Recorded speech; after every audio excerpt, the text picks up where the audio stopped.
for education, we have presently a situation where the last 20 years, only 20% of our children have passed WAEC with 5 credits. So there is a problem. And for us, we're looking at education, like I mentioned in my opening statement, as another opportunity to build our economy. We cannot be talking about the future in a knowledge economy, in a global world that believes in knowledge, and not have our children have education fit for purpose. And so we're saying that we're going to revolve so much around education. And when I say so much, I'm talking of a heavy percentage, far above UNESCO percentage in education. Because we're saying that we must have our children in school who have classrooms that are classrooms. Not in a Lagos state today where you have 3 children still sitting on a chair, where you still have children that sit on the floor in Lagos of the 21st century. So we're saying that every school will have internet connectivity. Every school will have those basics that are required in terms of education for our children.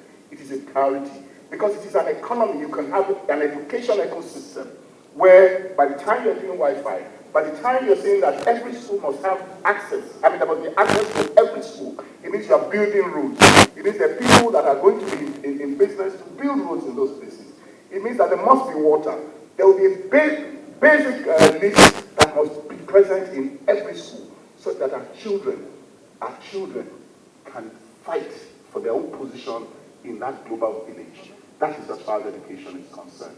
Health, I have mentioned it based on health insurance. It's a model I believe very much in because it's another opportunity to run a PPP in the right way, where it revolves, where the private sector is delivering service at the primary healthcare level that takes care of 70% or 75% of the ailments in our country, in our state.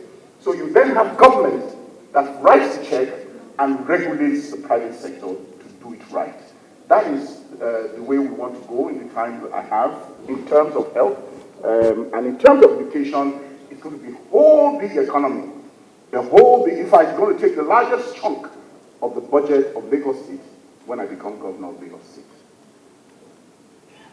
Well, thank you very much. But just to quickly correct, when they say 20%, that's 20 years still wide. I think that's not fair, and I think it's not a correct statistics. I'm not saying it's 100%, but it's certainly much, much more than 20%. In the 40s, the 50s, the 60s. But on education, right, one of the things that we need to do, as Commissioner for Establishment, I used to train over 1,000 teachers every year. Let's bring about that and let's double that number. If we can give quality training to the teachers, 2,000 at the minimum on a year-on-year basis, give them new skills, give them new competencies in new learning environment, right? Give them all of those new exposures. That will be one of the first things to do. If you can tackle that, then we know that, the people that are delivering, the content to the pupils are themselves well trained. That's one. Then you go to the physical infrastructure. There's a whole lot that has been done, but I say that there's a lot that can also still be done a lot more. Part of the problem, that we have is we don't have proper enumeration, right? Very quickly, the school gets doubled up based on the population that is growing because there are no enumerations, all around. And just yesterday, we sat with about 5,000 of them, of all of the private school proprietors. Just yesterday, we sat with them and we asked them what are the things they want us to do different for them in our government that will bring about, like you've observed, ensuring that a lot of them get accredited. Because it is a gap, now it's a strategic gap in which they are fielding, right? So we cannot throw them out. So one of the things we agreed that we're going to do, let's recategorize these private schools. Category A, Category B, Category C. And so people will know that you are actually taking your child to a Category C primary or secondary school ab initio. So and we can also regulate, fees and costs so that they don't unduly take advantage of the people that are around them.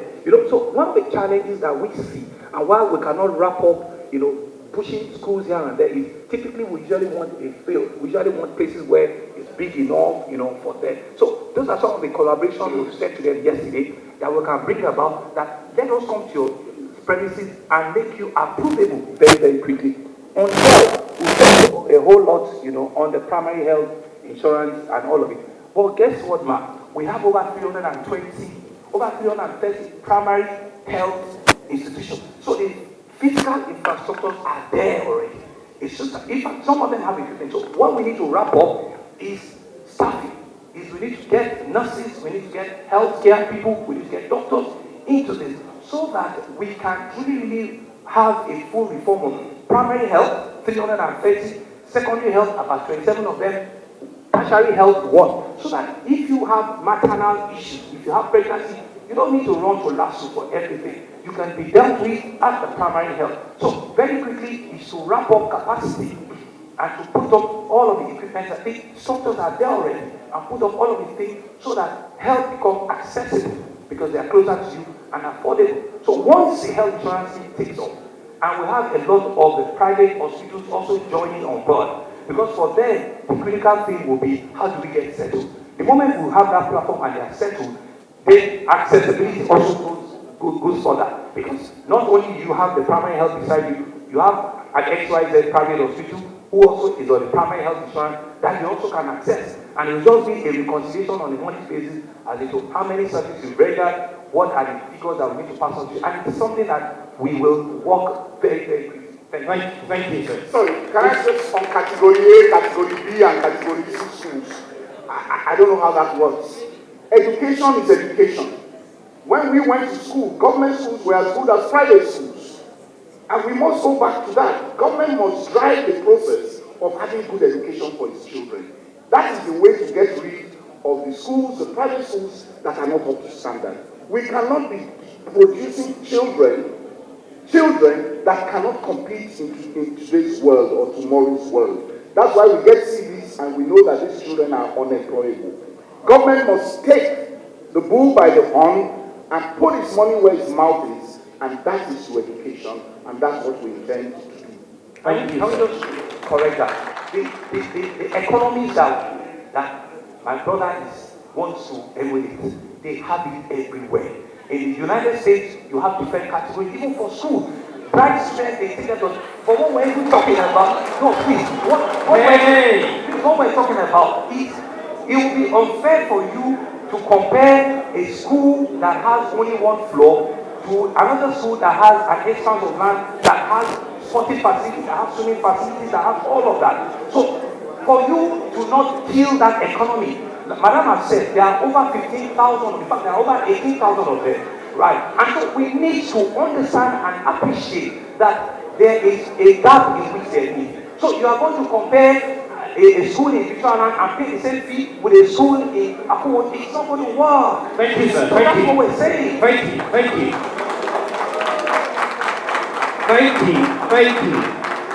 Ni Yusuf will ask the next question, and that will be to Mr. Sanwo-Olu. Unemployment in the country is a major issue, and if you look at the statistics, youth unemployment and underemployment is well above 54%.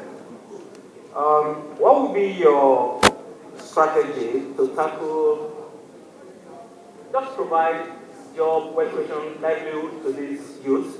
Also bearing in mind that every year there's a 1 million net inflow again of people coming into Lagos State.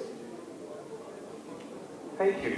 It's an accurate task, and I'm not going to deceive you that something you're going to solve in a day. But this is part of the solution. One is to look at, like I said, in our employment trust fund that we have, how well can we develop a lot of MSMEs, in that bracket and push a lot of investment there. Secondly, what are the skills that is required for some of our youth to be employable? We need to go back to some of our universities and check the curriculum of the things that they are turning out. I'm aware that people are looking for specific skills that are not readily available. So we need to rejig it. We have to start from our learning institution and let them bring about skills that is required for the 21st century. But more importantly, is to look at all of us that are here. The private sector are the real engines of growth. So when we create an economy that is working for you, you will take additional investment. You will take further risk or not. You open further offices and you have to employ more. I have 150,000 or thereabouts in government. Even if I double that to 300,000, I'm just still Agbaje, it still doesn't add up to that moment. So one of the things we need to do is to encourage our youth to go vocational training. What are the things that he's passionate about? Can government set up hubs? Can government set up incubator centers where you can put your skills very quickly to use? And you don't need to worry about location of office, you don't need to worry about power, you don't need to worry about technology, and because it's there. And you begin to just do creative things on your own. But that way, in the following year, you employ 2, 3, 4 more people. And that's when you begin to permeate down. So, one part of things that we also say we do, let's do a lot of volunteering job. Let's start with that. Let people also even come up, and take up a little volunteering role so that the moment they acquire some bit of skills, government can also help. And we need to also say, a lot of the private sector needs to begin to do internship. We need to begin to encourage that so that they understand that after school, these are the requirements you need to have. So we will get a lot of certification around ensuring that anything they train, they get a certificate. Because what doesn't get measured doesn't get done. So those are where we can help them and have direct conversations with all of our localities, with all our churches, our mosques, and then it's sit down. That it's not that there's any job anywhere. Let's be creative. That's the only way we can do it. I can double my number. I can put a lot more people, but it still doesn't answer that 51%. So it has to be an organic growth. An organic meaning we think to it, we sit with all of us, and we remove all of the bottlenecks that will not make you employ them. Okay, job creation, sir. Right. First, I did mention education. It's a knowledge world. It's an innovation world. You've got to teach those children from childhood. And so it's important that we put resources on education. The way you employ people is that the economy must grow. And we talked about growing and diversifying the economy. And we talked about, one, an education economy. We talked about an ocean economy. And basically what we're saying is that you're talking about transportation, water transportation. By the time you expand transportation to water, you are absorbing more people. By the time you take the Ikorodu axis for fisheries processing, packaging, you are expanding your economy and you are creating employment. By the time you look at the Badagry end, you can have another technology and business hub around Lasubea. You are creating opportunities for employment. We're talking about a logistics base. By the time you have a logistics base, servicing the oil and gas sector, not just in Nigeria, but in the Equatorial Guinea and there, you will find that you are creating employment. It's important that our young ones, again, we create internships for them with the private sector that we see as partners rather than tools to just siphon money from, because then we can create 100,000 interns in a period of time. Again, like I said, this is my manifesto. So we're looking at it in a holistic manner. Education, growth and diversification of the economy. That is the way forward for our young ones. Thank you, sir. Mr. Deputy will ask the following on the next question. Okay, my question is on the massive migration of people from other states into Lagos states. I think somebody did mention that earlier on. And my question is, how would you manage this rapid growth in population in Lagos State? Of course, most of it has to do with the infrastructure that we have. We have the, for example, if you take transportation, if you look at the BRT, you begin to increasingly we see massive queues of people waiting to catch the BRT buses. When you look at the rail, especially from Iju, you see so many people having to sit on top of the train, which is really not the way it should be. It's not safe. If there is any derailment of the rail, of course we all know the implication of that. They don't need a visa to come into Lagos. Everybody has the right to move freely in Nigeria. And that's why I said that it's about quantum leaps. It's not about incremental development. Those people are going to keep coming, and you've got to be ready for them. You've got to be ready for them in what you put on ground. And that's why I use the Jakonde era, where he thought ahead about a metro rail, because he knew that people were coming in. He looked at all those factors. He looked at opening up Badagry, And that's the kind of thinking that we must have, that these people are going to keep coming. And you've got to be ready to take them. You've got to be ready to take them in transportation. You mentioned the BRT. The queues are getting longer because the truth is that the BRT is not working as it was planned to work. That is a story for another time. So even the BRT could work better, but it is not working as it should for other reasons. Now, so you are looking at that. You are looking at your rail system. You must know you are in a hurry to get these rail systems off the ground. In 2 years' time, Dangote will finish his refinery. That axis will be dead. What is the plan for it? It's not when it's 2 years that we will begin to look at what the solution is. It's not then we're going to be doing studies and looking at research. It must be from now. So what we're saying is that we must look at it and say, these people are coming. How are we going to address education? How are we going to address health? How, don't forget that they're coming because they believe it's a land of gold. And the truth is that many of them, and you can see some of our creative industry, they will tell you their stories that when they came into Lagos, they slept under Ojuelegba Bridge. That is the spirit of Lagos. That if you're ready to work, then there's an opportunity for you that you can take advantage of. And that is the business of governance. That's the business of government, to provide that environment, to take care of this onslaught, if you want to call it, because it's going to continue. And to get even more if the other states are not bucking up. Thank you very much. Issues around migration. Yes, it's true. Government has a lot of room to do. But can we be a bit more creative with how we do it? Can we do a lot more planning around registration?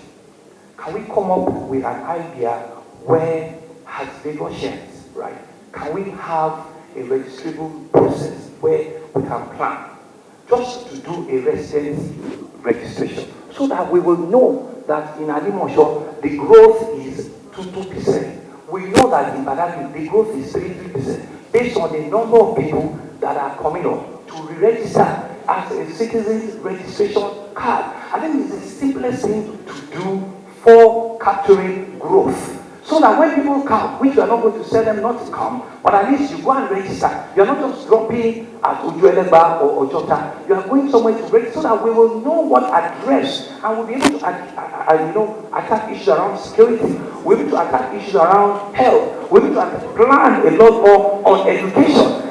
When you don't have the base statistics and it's just a guesswork, then it is doomed to. They say if you don't plan, you are planning to fail. So planning is the essence. And it's only when we sit with you and we say, how do we go about just engaging citizens? It's a very simple thing. We're not asking for a new international passport, but just for us to know that this is your residence, this is what you're doing, and we can plan. You can do proper demography and say that in this area, the growth here is more than in this area, and these are the reasons. And you can plan all of those things around ensuring that all the things you need to do in health, in security, in health, is in a systematic, organic manner. Haven't planned out your way of doing it. Thank you. Thank you very much, sir.